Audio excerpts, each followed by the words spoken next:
What's up, guys? Thanks for joining me this Sunday morning afternoon. I'm getting ready for my run, so I wanted to make sure I dropped the video before I went ahead and did that. Now, right now, what I'm going to discuss with you guys is basically just cover what this channel is all about. Of course, I want you guys to learn about React Native. I want to teach you as much as I know. I want to help you guys get your first professional job, or if you're an intermediate, we can discuss more. Well, if you're already in the professional world, we can discuss things that have to do within the professional sphere, or any kind of like things around a tech stack, or how you should navigate in the workplace. So for my beginners, what I'm basically going to touch base on is primarily React Native, all the components that you should know, and then also going from there, how to manage state of the application, how props work, and then also how to work with an API. When you first start coding, in general, it can be intimidating because you really don't understand how to make these things work. Teaching yourself how to think like a computer. For me, I do music on the side as a hobby, and coding was a hobby for me. And a lot of it is all creation. A lot of it is engineering. Just a matter of learning how to get things to work. So that's my main focus for beginners. I want you guys to feel comfortable. I want you guys to understand what you can do with these components, understanding the props, and then also when you're actually working, which I hope all of you do, just because the money in this field is pretty good, and I want you guys to look comfortable, I want you guys to be happy, and then we can go from there. But just understanding how to become a mobile developer on a professional level. As far as navigating in the workplace, this is something I feel like is really important, because sometimes you can bring stress from the workplace into your everyday life, or there's certain co-workers, or you may have a boss, just certain things you're going to experience that all of us are going to experience. And I feel like even when I give you guys my 2 cents, you guys can leave a comment, let's share an experience, and also teach somebody else. So I think that's something that's really important, not just for software engineers, but for everybody who's in the professional field. The world is changing. We know COVID is going on, and it looks like a lot of work is going to be remote, and basically the way we do business is going to be a lot different. So it'd be nice to just share some of that with you guys, see what other people are doing, tell you guys what I'm doing, and then we can basically discover new ideas and figure things out and go from there. I want to talk about the ins and out of the company size. The company that I was working for wasn't a small company. It was more it was like more of a medium level company size.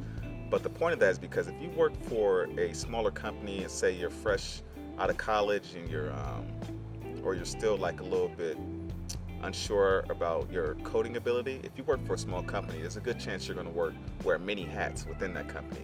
Meaning you're not only going to be the software engineer. Well, you're not only going to do what your title says that you're doing. If you're a back-end engineer, it's a good chance you're going to have to do some front-end stuff. You're going to have to do some design stuff. You're going to have to do some management things and of that nature. You may have to learn a whole nother language. So honestly, getting out of college, that was something that I wanted, because I wanted to just dive right into it and learn as much as I can right away, so that I can take those skills and go on with it later in life. And that's basically what I'm doing now. I made a video last week discussing that I quit my job, and now I'm able to work remotely from anywhere in the world, and I make almost about twice as much as I did working for this other company, which is awesome. So for me, that works. Now, I was going to say this for a little bit later, but just because I brought it up, when you work remotely, man, like the most important thing for me in life in general is freedom. And I'm going to have as much freedom as possible. And I want to control my energy and the energy that's around me. When I'm in the workplace, I'm dealing with a lot of people, a lot of their bullshit that they bring from home and their personal life. And I don't care for it. You know what I'm saying? And I can't be nobody's punching bag, man. So for me, I don't mind learning a new tool. I love coding. This is something I did as a hobby. I didn't go to school for coding. So it's better for me to do something that I love, protect my space, and have freedom of time. That's what I like. Now, some people, I do know, before I quit my job, we had these online meetings, and some people can't handle working alone. Like, my boss actually asked us, like, hey, do you guys think we should have these meetings every day or once a week, or, or whatever? And then there were a few guys who wanted to have these meetings every day, and there were a lot more people who were indifferent. I didn't want to have them every day, but I was kind of like, if we went that way, it was whatever. That's not a big deal. But some people really wanted to have it every day, and the reason that they said that is because if I do that, I won't get to see you guys. Oh man, the sprinklers are coming on, so I'm gonna stop this video right here and I'm gonna change my location. I may have to start doing these videos a lot earlier to basically avoid the timer for the sprinklers.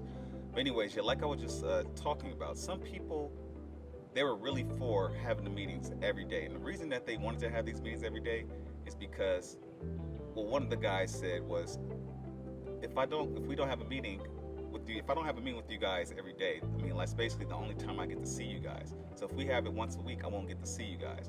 And a lot of people outside the workplace, the job is their life. They don't have a personal life. They don't have friends.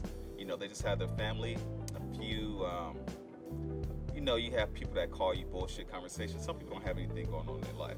So if you're one of those people who need, you know, a lot of attention, a lot of the social stuff, then working remotely may not be good for you. I personally don't have a problem getting friends. I'm more of a loner, an introvert. I like to stick to myself and just focus on my own projects. But anyways, yeah, that's something that you're gonna have to do at that's something that you have to keep in mind while you're working remotely. Now, large company size. When you're working for a large company, and I'm going to discuss all these things, I'll break them out into their own video. So I'm just going to give you a quick idea of how it is to work at a large company. When you work for a large company, you usually just don't touch much of the project. You touch a small portion of the project, and you basically, yeah, that's going to be your assignment. You may not have the ability to grow as fast as you would like.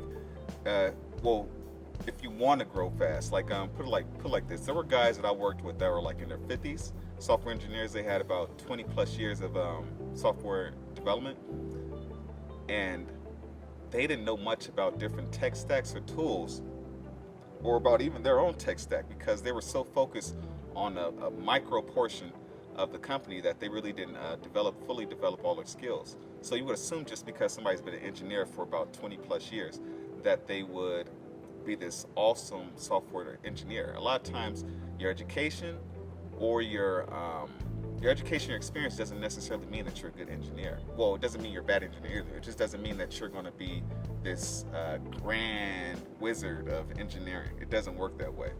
And you have to decide where you want to be long-term as a software engineer, and where you want to be, you know, basically, yeah, where you want to be long-term as a software engineer. If you want to just skate through life and just, you know, try to make a way, which I don't recommend, because you can see most work is going to be remote, so you're going to have to be able to work on your own and be responsible, and et cetera, et cetera. You know, and if you want to do that, I mean, it's going to be easy for you to do that, because company size, they have 50 plus engineers, so you can basically take care of your small little portion and, you know, be successful that way. But if you want to learn more, I would recommend that you work for a smaller size company. Now, that's it for this video. I'm actually going to get to my run.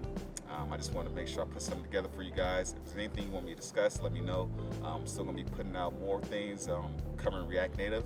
I got a nice video coming out for you guys this week, so keep an eye out for that. Anyways, it was nice talking to you. Touch base with you later. Peace.